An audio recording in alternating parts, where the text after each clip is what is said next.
For how fun of a game it can really be, GTA Online undoubtedly has problems. Griefers, paying to win, overly grindy gameplay, the list goes on and on. But by far the biggest problem that GTA Online faces is cheaters. The cheating epidemic in GTA Online has only gotten worse as the years go on, and now some modders have gained more power than Rockstar themselves. But the real question is, how did it get to be this bad? Believe it or not, the cheating situation wasn't always this bad. Back in the Xbox 360 and PS3 era, all Rockstar had to worry about was money glitches and car duplications. Mod menus were almost non-existent due to the security of consoles, and money glitches were patched pretty quickly since they affected shark cards. But as far as cheating goes, everything changed with the release of the PC version on April 15th of 2015. GTA 5 on PC was plagued from the start with players using mod menus. It didn't take long for programmers to break the anti-cheat on GTA Online, and soon mods and mod menus were popping up quite literally everywhere. Mod menus are nothing new to players who have played FPS games their whole life, but GTA Online has it worse than any game I've ever seen before. Since 2015, players have been using these menus to grief other players, go invisible, give themselves money, teleport, you name it, they can do it. The modding situation got so out of control that 1 in every 3 lobbies had a player cheating in one way or another. However, not all of them are entirely malicious. Most people I have seen mostly just use mod menus to get themselves money so they don't have to buy shark cards. And the way Rockstar has been pushing players to buy them more and more for the last 10 years, I don't really blame these type of modders.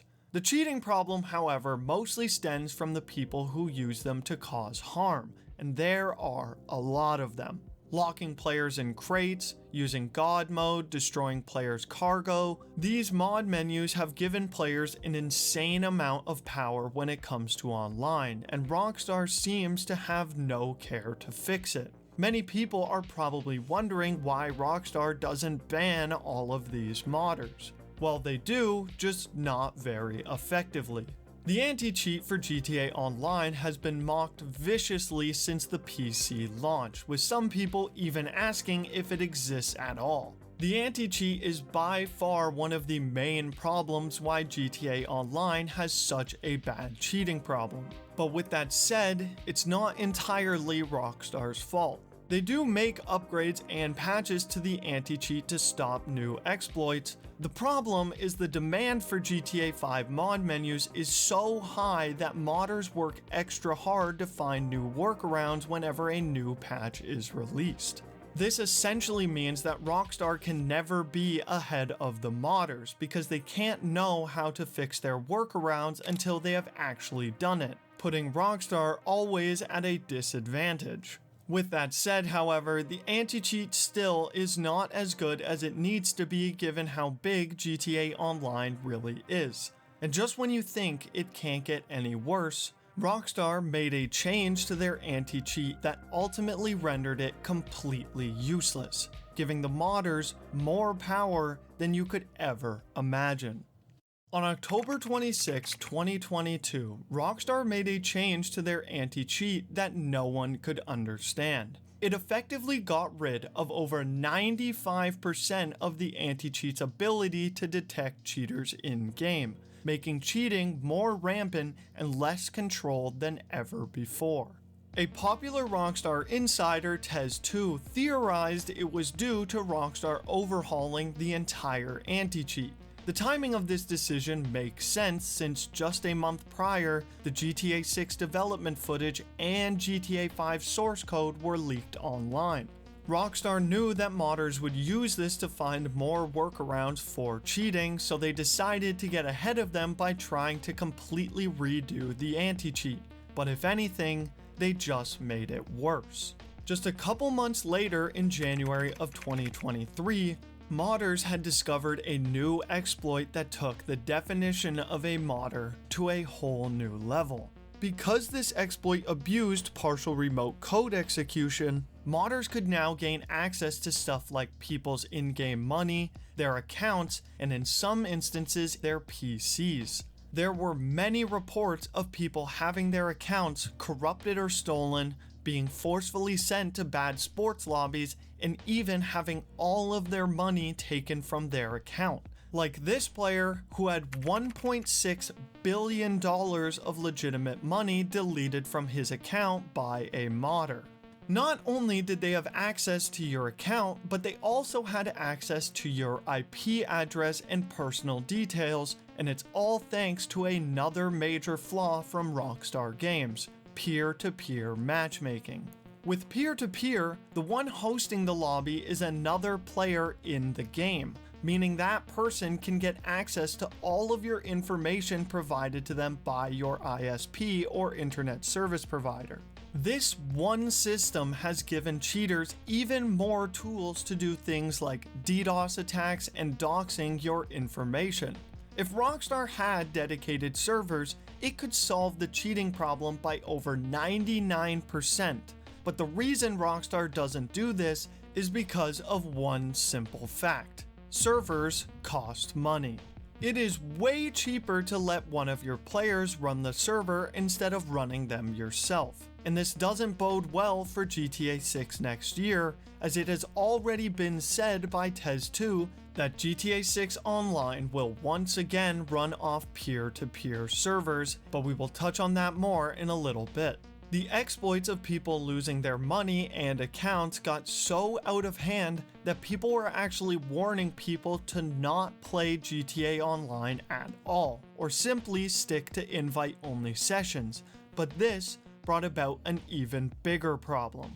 Many players, especially content creators, were actually having modders able to join their solo sessions, and they were able to do this because of the already mentioned peer-to-peer connections, since these modders now had access to their IP addresses.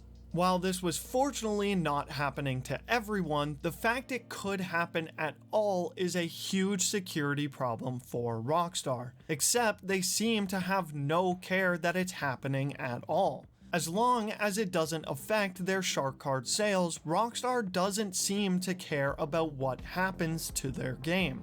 This was made even more apparent just last week, as Rockstar had to shut down the Casino Heist and Arcades due to another exploit found that allowed players to once again control your account. No matter what Rockstar does, they can't seem to put an end to the never-ending cheating problem that plagues GTA Online, but the real question I can't stop asking is, what will this mean for GTA 6? As I mentioned earlier, it's already believed that GTA 6 will once again be running off of peer-to-peer connection. This is already a major red flag. Peer-to-peer connection is the root cause of most of GTA Online's cheating problems, especially when it comes to account security. Dedicated servers should have been a top priority for GTA 6 since it would solve a lot of their online problems, and we all know that Rockstar have the money to make it happen. But another thing they definitely need to fix for GTA 6 is their anti-cheat. The anti-cheat right now is almost non-existent. Even though they have tried to make changes to it, they haven't worked as Rockstar may have hoped. And unfortunately, at least for GTA Online, Rockstar seems to have fully given up on fixing it, stating that solving the cheating problem in GTA Online is, quote, unrealistic. This does not give me a ton of hope for whenever the PC version of GTA 6 comes along. At the end of the day, it's no secret that Rockstar cares way more for the console fanbase than PC. Console has an advantage because the console runs the anti-cheat for itself and not Rockstar. When it comes to PC, Rockstar knows they've miserably failed with the anti-cheat they had and are hopefully making a much more efficient version for GTA 6. I'm not saying that the cheating problem will ever be solved. There is no such thing as a cheaterless game. But when your player base has been dealing with rampant mod menus, being griefed by cheaters, and having their accounts wiped or corrupted, it's very clear that more needs to be done from Rockstar to ensure the same doesn't happen for GTA 6. And we can only hope that whenever the PC version does release, it's in a way better state than GTA Online ever was.